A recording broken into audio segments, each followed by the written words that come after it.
running JT65 version 1.0.9.3. It's pretty simple to run JT65. Of course, you got to know what frequencies that you're going to be running on HF. Today we're on 20 meters on frequency 14.076 upper sideband. You put your radio on that and you're connected to a radio. I'm using a Kenwood TS50 with 50 watts out into a buddy pole.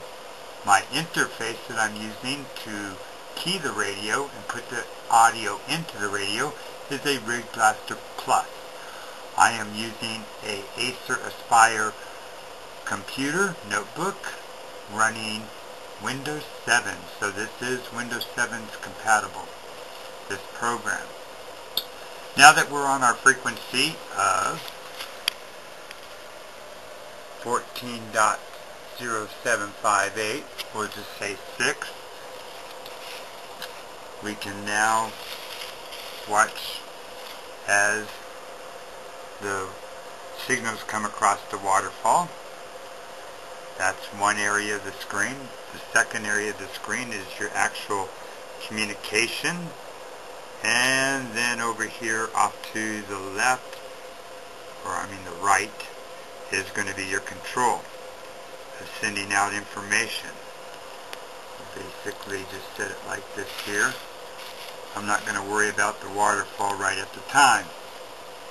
So the signals that we're receiving right now looks like VK5ZK talking with K0JY, and we also got CT1BQ8 talking with KC0ZJK, and we got KI7RM calling CQ. Now, the colors are very important. Gray is people actually in conversation. Green are people calling CQ, and red is messages directed to you. So we're going to watch what happens here on the left-hand side of the screen, and we're going to watch and see if someone calls CQ. So what we're going to do is we're going to try to get this here so we can see both sides of the screen. Now, there are different modes of this here as far as receiving, transmitting, idling, and decoding. Right now, it's in the process of receiving. And you can see over here that it's saying it's receiving. And right there it says that it's receiving. Now, keep in mind, JT65 operates on odd and even minutes.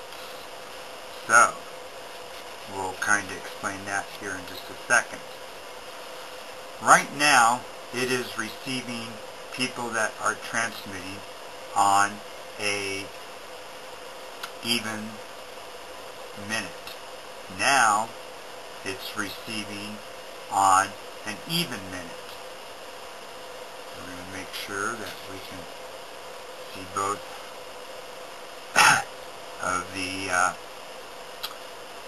screens here. Now, this is similar to Whisper, which is Weak Signal Propagation Reporting, WSPR.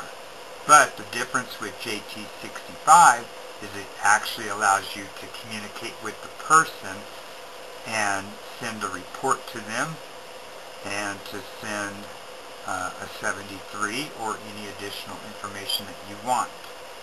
Okay, we're going to watch for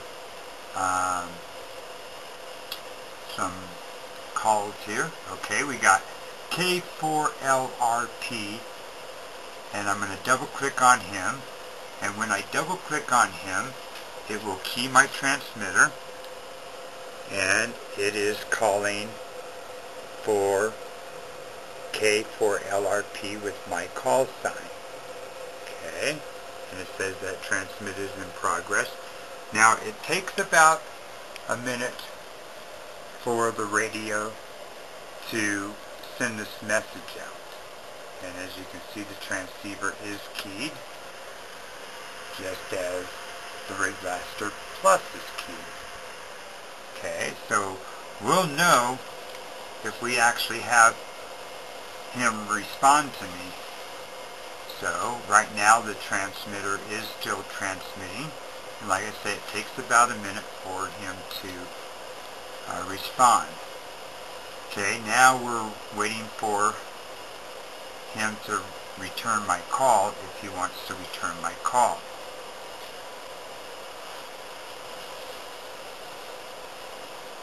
And it takes about a minute for the response to come back if he wants to respond to me.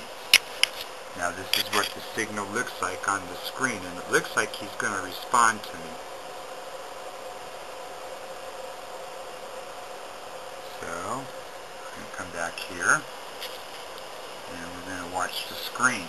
If he replies to me, I'm going to send him a report by coming over here to this area, and I will send the report. And I will know if he responds to me because my call sign will come back in red with his call sign. So we'll watch and see. Right now it's decoding the past, and he came back, so I'm going to send a report because he comes back K4LRP with a -10, and he did come back with mine. So now I'm sending his report, which is also a -10. So it's now sending his report, K4LRP and 7LMV are -10. Okay, so he's going to come back with hopefully RRR, which means that he receives my message.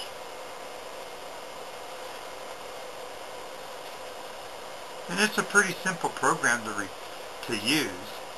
I'm only putting out 50 watts, and I would come and check and find out where this gentleman is. Find out where he's at.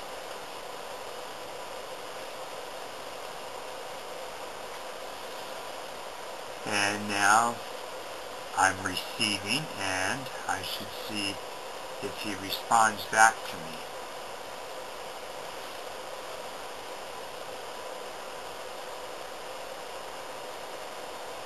And I do see a signal. It's not as strong as it was before, but I do see his signal on the waterfall. So we'll see if it comes back with RRR. And if he sends RRR, I'll send RRR by coming over here to this little button.